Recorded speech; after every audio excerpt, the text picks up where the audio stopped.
Um, Thank you, everyone, for attending this Local Assistance and Tribal Consistency Fund webinar. I'm going to do a quick background and then turn it over to um, Erin Hurley from NACO. And just as an introduction, Erin Hurley works at NACO, and she has been the quarterback of everything ARPA, and even before that, CARES Act. And I just want to express my gratitude to NACO and to Aaron and Mark Rotaco and their whole team, because we wouldn't even be talking about this funding, this last part of the ARPA funding, if it wasn't for our friends at NACO. They do so much to help counties and across the country, but working with folks like our two senators, Michael Bennet and John Hickenlooper, we were able to get this funding across the finish line. And just as a way of background on the origins of this fund, so when the original ARPA funding was being debated by Congress, and they had come to an agreement, both the House and the Senate, Senator Ron Wyden from Oregon put an amendment on the bill that created this, what he called public lands funding. The idea behind it was those counties, often rural, that have a substantial amount of public lands in their counties, had enormous impacts during the pandemic from people. The one thing people could do during the pandemic when we were all locked down was get outside. And so our public places were used and overused. And so Senator Wyden, along with support from our two senators, wanted to make sure there was part of this funding would go for public lands. And it added as an amendment in the bill. And so when Treasury Department kicked off the funding for the normal regular ARPA funding, they said the language on it that Wyden put in the bill wasn't clear. They weren't sure who the recipients of that funding were going to be. We all thought it was anyone that got PILT, directly from the federal government. Any county should be eligible, but Treasury said it wasn't clear. So at that point, the Senate passed a bill to clarify who the intended recipients were. And that bill on the House side got stuck and became part of a lot of other interesting developments in Washington, D.C. and Congress relative to infrastructure, Build Back Better.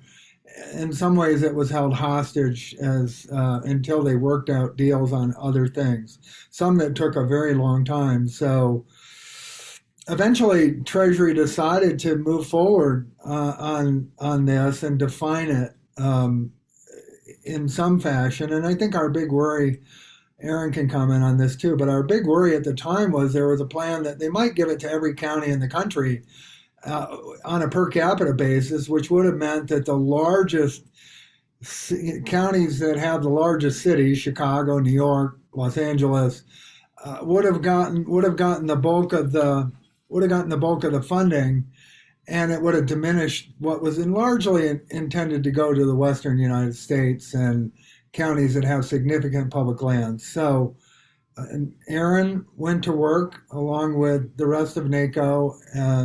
We went to work at CCI. Both Senator Bennet and Senator Hickenlooper were very helpful, and we were able to convince Treasury that to use this money as it was intended. And there were a few caveats. One was that they added what I call an equity test to this. They considered, poverty rate, unemployment rate, and things like that with counties. And I think counties that could show more hardships ended up getting more money. But we're very fortunate to get this funding. And so it was a lot of hard work. It took a long time, but Erin Hurley was a rock star. And on Capitol Hill, and we had numerous, I don't know how many meetings we had with Treasury, but we eventually convinced them to use the money as it was legislatively intended to be used. So that's a background about how this fund came to be, and we thought there would be value in going through not only just how physically it works and what these funds can be spent on, what they can't be spent on, what they can be leveraged with. And so that part of the presentation will be Aaron's, and we'll leave time at the end for questions because we've all had a lot of questions about this as it's rolled out. But I think this is one of the defining characteristics of this pot of money that's unusual with federal funding is it can be used as match for other federal funding. And that's a bonus when it comes to creating partnerships and leveraging. If a county got $3 million over two payments, the ability to turn that perhaps into 15, $20 million with other leveraged funds. So that's really the purpose of the call. And with that, I'll turn it over to Aaron. Great. Well, thank you so much, John, for that introduction. And of course, we appreciate CCI's partnership and thank you for inviting me to be here today. Again, Erin Hurley. I serve as the Director of Government Affairs at the National Association of Counties. So today I'm going to be speaking to you about the Local Assistance and Tribal Consistency Fund that was authorized, as John mentioned, under the American Rescue Plan Act back in March of 2021. So I'll just walk through what the fund actually is, eligible uses, some of the reporting and compliance requirements associated with the fund as well, and happy to take any questions throughout or at the end as well too. So I'm going to go ahead and I will share my screen. All right. So this is each of the topics that I'll be covering or my presentation. So again, resources and highlights, the background, how we got here. John did a really great job of explaining that. I'll talk about that distribution formula that we were finally able to settle on and work with Treasury, how you can actually certify for your LATCF awards, those dollars, eligible uses, how the fund actually interacts with other federal programs, so like that non-federal match that John mentioned, and then those reporting requirements. I also do want to mention on the right side of the screen here, you'll see a QR code. If you scan that QR code, you can actually do it right now on the computer with your phone. That'll bring you to NACO's resource page on the fund, where you can again look at all of the eligible uses. We also have a table outlining how much funding your county will receive if you are eligible to receive funding. So it's a very, very helpful resource there. So if you just scan that, it'll take you right to that web page. I also do want to outline that, when Treasury was able to finally stand up the fund and started distributing the funds on September 29th, they also stood up a new landing page for the fund. So on there, on the U.S. Department of Treasury's webpage, they have guidance. So everything you could possibly need to know about the fund itself, eligible uses, reporting, and so on, information about the formula, how they ended up reaching that formula, those allocations for eligible counties, the reporting requirements, and then also you do have you have an option to receive email updates from the U.S. Department of Treasury too, anything associated with the fund or even broader, the ARPA recovery fund as well too. So looking at some of the top highlights of the LATCF. So first is when Treasury stood up the fund itself and actually was able to just begin distributing funds.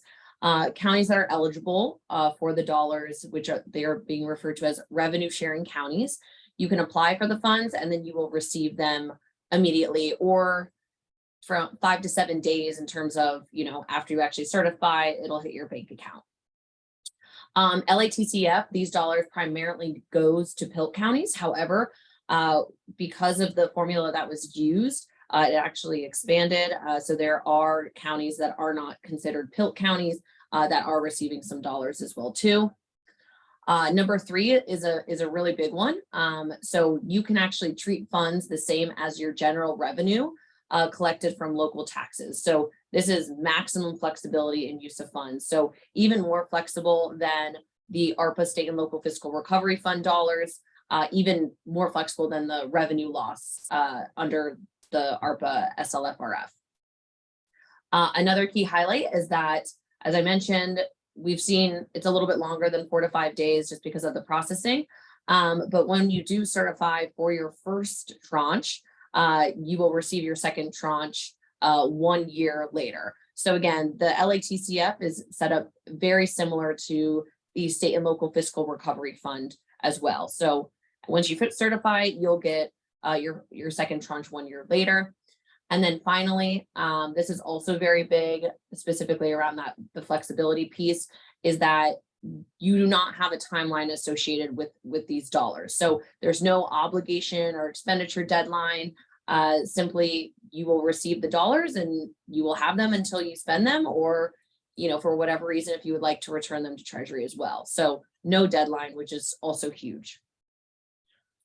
So I won't spend too much time on this slide, just because as John did a great job at providing that background, but just as a quick refresher. So the Local Assistance and Tribal Consistency Fund provides $1.5 billion in 2 equal payments. So $750 million in fiscal year 2022 and another $750 million in fiscal year 2023. Those dollars are allocated to the eligible revenue sharing counties under the American Rescue Plan Act. So that's total. That's going to go directly to counties. There's another 500 million that was also authorized under the LATCF, but that's saved for tribal governments. So leading up to the deadline, so actually when the American Rescue Plan was signed into law, it specifically said that Treasury was required to administer the LATCF dollars by September 30th of 2022. So we continuously pushed them, and they distributed them on September 29th of 2022. So although we waited a little bit longer than we would have liked to, they did start distributing the money before that deadline. Leading up to so what happened when the American Rescue Plan was signed into law, there was no sort of, guidance per se that was already written. In the legislative text, it did say the revenue sharing counties. There wasn't an exact definition of that. There was an anecdote from Senator Ron Wyden that was also mentioned as Congress was voting on the American Rescue Plan, that he directed the U.S. Department of Treasury to work with NACO on this distribution formula. So that was actually on the record as votes were going in.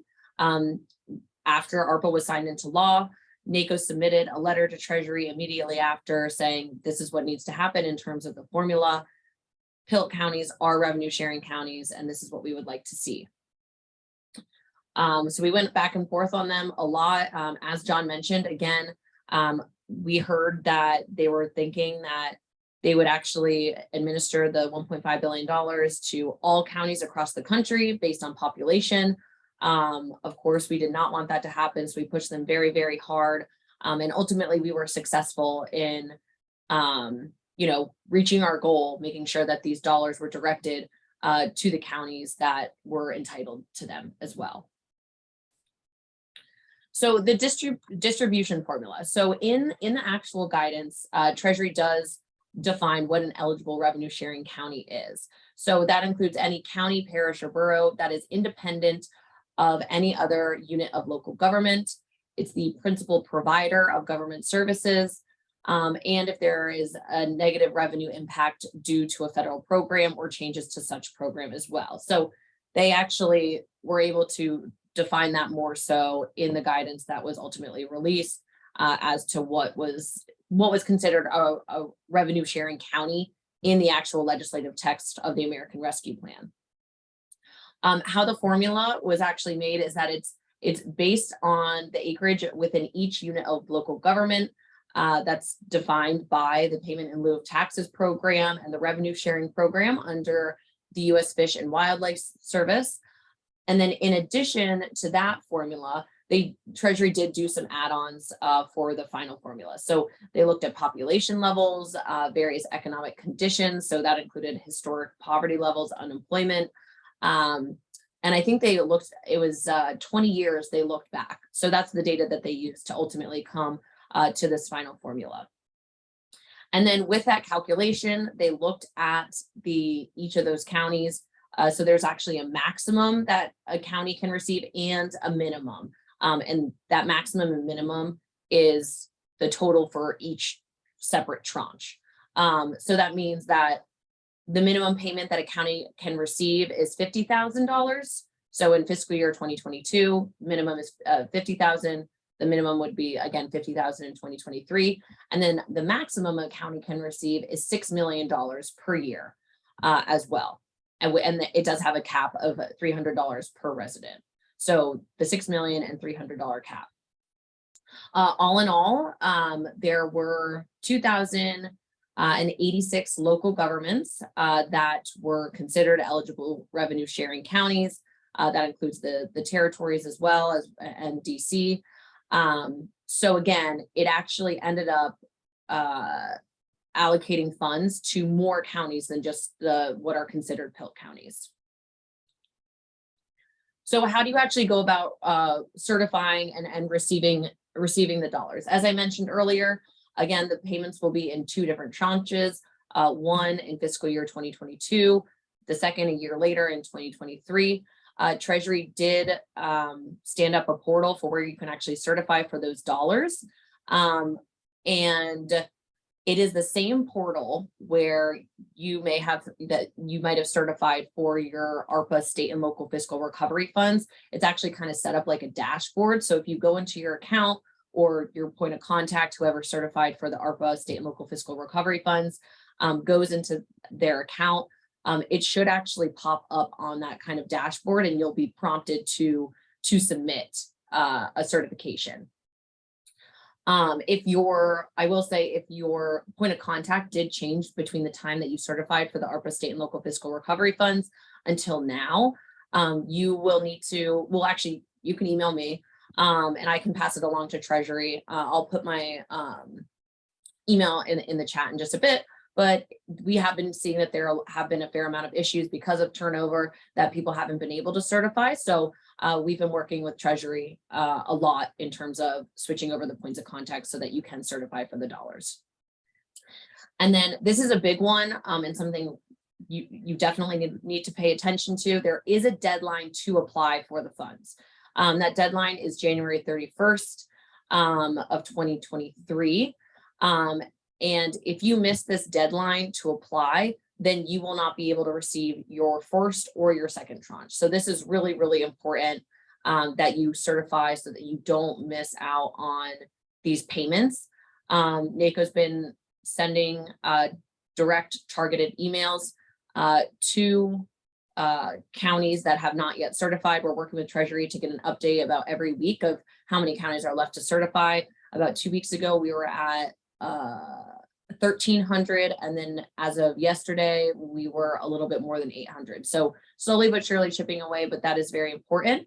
And then finally, kind of more on the technical side, in order to actually certify for the funds, you also need to have an active sam.gov registration throughout the duration of an award, and you will also need a UEI, a unique entity identification number, also to certify as well. So that was a changeover from the DUNS number that you may have certified with your ARPA state and local fiscal recovery funds. So now that is a change. So especially if your SAM.gov registration has expired, you will need that UEI number, which you'll be required to provide some more information. So moving on to eligible uses. So again, I really want to stress the fact that the LATCF funds are extremely flexible. So they can be used for any governmental purpose other than a lobbying activity. That is the only true and eligible use, is using the funds for a lobbying activity. Directly from the Treasury guidance is that recipients can treat these funds in a similar manner to how they treat funds generated from their own local revenue. So think of it simply as your county's general fund. Or any recipient's general fund. And then in terms of what sort of costs and what's the time period associated with that. So you can use the funds to cover costs on any eligible use, including costs that occurred after March 15th of 2021. And then another key item, which is unique to the LATCF, is that you can use the dollars to meet another federal program's non-federal match or cost sharing requirements. The only thing here is that before doing that, you just want to make sure that you contact the appropriate federal agency to make sure that they do accept LATCF dollars for that federal match. But there's no limitation for the fund. Again, very unique to LATCF.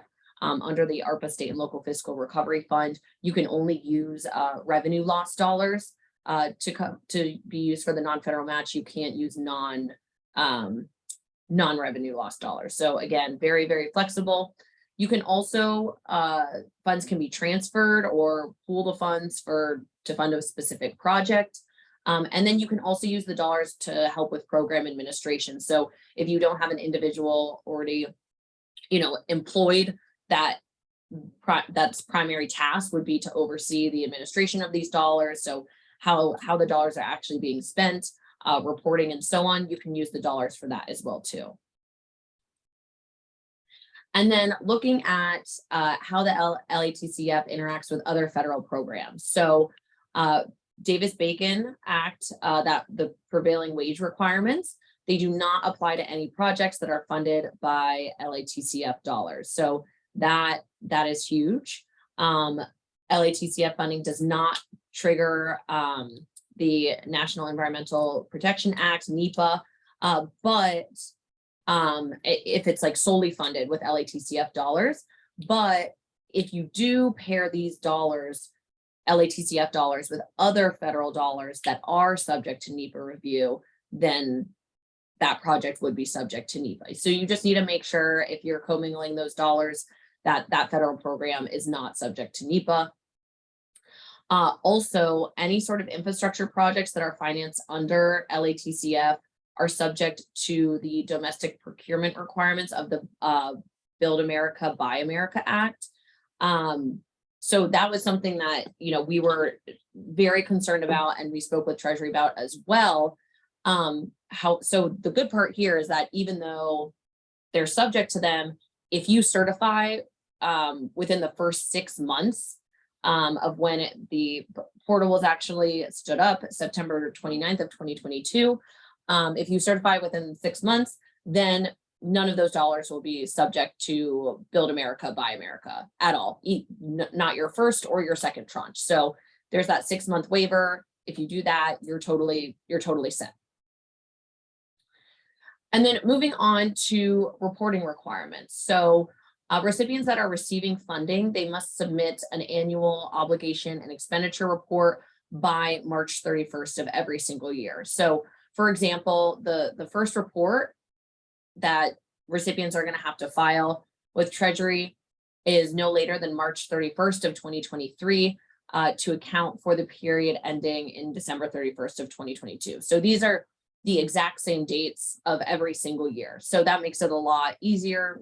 In contrast, again, ARPA, State Local Fiscal Recovery Fund, some recipients have to do quarterly reporting. So this makes it much more manageable. And in the actual report, there is what will be included are current period obligations, cumulative obligations, current period expenditures. So the obligations and expenditures, so obligations is like, what you've accounted for, what you plan to spend the money on. If you have a contract in place, expenditures are actually physically spent dollars. And then cumulative expenditures for each government purpose reporting category, which Treasury has identified each of those spending categories, which I'll touch on in the next slide. And then again, just to reiterate, you can use funds to cover costs incurred on any eligible use, including costs incurred from March 15th of 2021. And then finally, just to go into detail about some of the categories, this isn't, the entire list of what you're going to be required to submit, but how the report is that you're going to actually be able to choose which category you kind of want to charge whatever activity you're spending the money on. So there's a government services section. So, you would identify, okay, we use the dollars to construct a hospital. So you would, you could allocate it to, capital expenditures, right? And then you would fill out the hospitals there. But all in all, you really just have to make sure you're paying attention to the larger categories. So there's government services, capital expenditures, there's transportation, water, sewer, and technology infrastructure, and then the other governmental purposes. So like that's the non-federal match, the LATCF administration. Again, if you hire someone to help with the administration of the dollars as well too. But all in all, we were really, really happy with ultimately how this turned out. Think that we got the most flexibility, and that was something that obviously we were very much focused on, and that we were able to get these dollars directly to counties as well. So I'm more than happy to take any questions from folks that are on the call, and I'm going to put my email in the chat as well too, if anyone wants to follow up with me as well.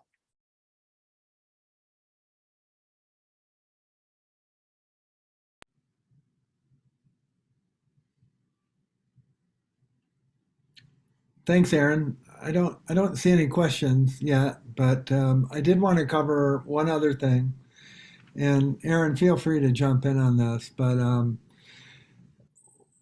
one of the things that we're looking at in Colorado is how we can stretch these dollars further to do, substantial things. Like, for example, there's a lot of communities that have struggled with complying with, growing regulations on water quality and other things with wastewater projects and other things that where the dollars for those kind of projects just weren't available for these, especially rural communities. So one of the things in terms of some ideas on how to use it, which was the other category, is partnerships and then working with other sources of federal dollars. So we have at the federal level, we have the Infrastructure Act, we have Inflation Reduction Act, we have a number of federal programs that have put money into everything from housing to transportation to other kinds of infrastructure. And given that we can use this fund for match for some of those programs, it creates an opportunity.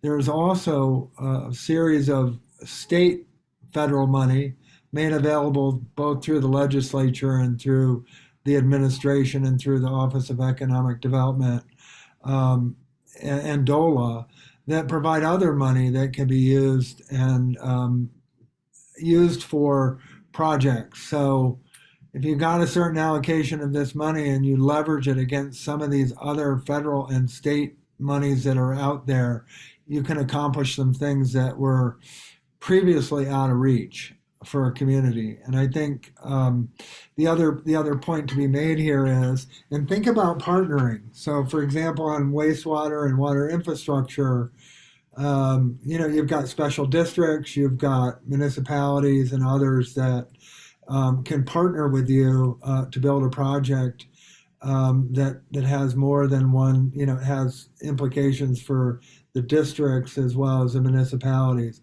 You can even look at doing something regionally with this money, working with other counties and other municipalities across your area to put in some kind of infrastructure that would work to the benefit of everyone. And so I know the governor's office has been really big on make these investments count. And we have a lot of counties, for example, in the northwest part of the state that are losing tax revenue from, the declining revenue coming from coal and coal mines and coal-fired power plants and other things. That this is an opportunity to do some big things on the economic development side to compensate for some of that kind of loss of revenue. And then one additional point, the Office of Economic Development has put together a plan that involves the local COGS in regions across the state that'll provide grant resources to especially rural counties that may just have an administrator and one other staff member, but they can actually help you assess what kinds of programs you should apply for additional money from, whether it's a federal or a state program funding. There's a lot of dollars out there, and for a lot of administrators, it's kind of overwhelming, to look at the full menu of what's out there. And these resources, these human resources that will be hired through the COGS will be able to provide that direct assistance to counties across Colorado so that they can evaluate this and actually even help them write the grant application. So, we gave the state that feedback, and the state really responded with an idea and a program that will really help with capacity, because capacity is a big issue in rural counties. And so really pleased to have that resource, and really encouraging people to think big, to think, obviously they've got to replace revenue that was lost during the pandemic. That's important. Maintaining services, that's incredibly important. But I think some counties got a substantial amount of money that if they work in partnership and they combine these funds, they can do some things that will have a lasting impact on their community. So that's the encouragement that we wanted to give you. And I know the state and Alyssa and her team have been working really hard, as well as the DOLA field reps have been working really hard to help counties put the pieces together, and we really appreciate it.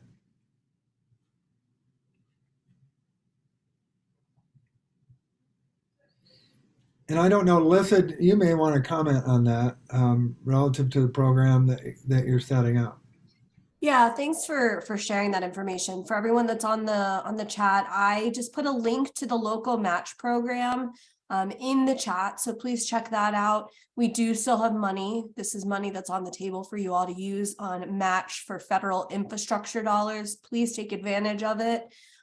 It's there until it's gone. So I would encourage you to get your applications in. For those that are watching the recording, we'll make sure that there is a link to it on the recording. I also put a link in the chat to a spreadsheet that has the full list of all counties in Colorado that are receiving dollars from this fund with the dollar amount. So please go in there. I have a feeling that a lot of our counties aren't aware that they're receiving these dollars. So please make sure that you check that list. And then last but not least, I'm going to put a link to a one-pager that we've all drafted with information from Aaron as well as John. So it's just a one-pager that overviews pretty high level of what this fund is and what the money can be spent on. Last but not least, touching on what John mentioned, our work with the councils of government. We will be hopefully finalizing that process by the end of this year, so our councils of government will be able to post for those positions. Each council of government really has flexibility in how they use these positions. However, the ultimate goal of these positions is regionalism. So the positions will be working with communities around their region to promote regionalism in how money is gone after, as well as helping you navigate all the federal funding. We know there's a lot of federal funding out there. It's overwhelming. We're overwhelmed, so we know that you're overwhelmed. And so these positions are really going to be there to intend to help you navigate funding that's available, and then identify those regional partnerships to go after the dollars. We hope that the positions are posted at the beginning of 2023. That is what we're shooting for. As you all know, procurement in government is a process, and so things may get held up, but that's what we're shooting for right now. Some of the positions will be hired as staff, and some of the positions will be hired as contractors. So if you know that people are interested in applying, we highly encourage you to share that with them as well. Right now, the positions are funded for 1 year. However, we hope that the positions are successful and we secure additional funding for it. But right now, it's just 1 year. So I think that's all I have. I guess one other thing that I will say is we are looking into additional resources to provide capacity for locals. We know that grant writing is an issue. We know that a lot of you don't have dedicated grant writers.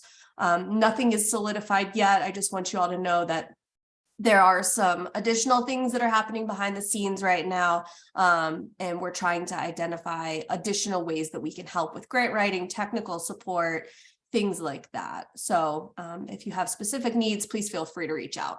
I will put my email in the chat.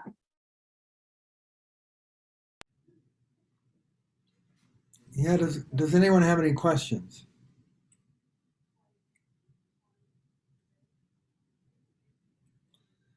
The one other thing I'd say, and for those that are attending and those who listen on the recording, is that we're putting together a success story, but for this money, and that includes all the ARPA money and even CARES Act money that you got the year before, and this fund on things that happened that you were able to do because you got this funding. There's a narrative out there with the press in Colorado that wants to point out that some of the out of context some of the funding that has been given, and it's important that we have a narrative of how important this funding is, to what good uses it's been put, whether it's feeding people, like a lot of our counties fed people during the pandemic and even after. The food insecurity has been a big issue.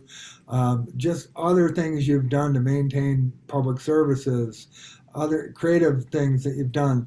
We need to tell that story, or that story will be told for us. And given the kind of predatory nature of the press in Colorado, it's really important that we tell a story so that they can't take one thing that a county spent money on out of context and create their own narrative. So I know NACO's putting together a performance thing as well. We'll share ours with them when we complete it. I think we're at about 15 to 20%. We've gotten about 15 to 20% of the counties to share stories with us. We're pushing to get more in. So if you've got something and it can be in a very short, brief format, and we'll put it together and work it. But it's very important that we tell the story about how valuable this was, because for a lot of counties that were hurting coming out of the pandemic, this has been the shot in the arm and allowed us to do things for our community, as well as maintain important services that we wouldn't have been able to maintain without the money.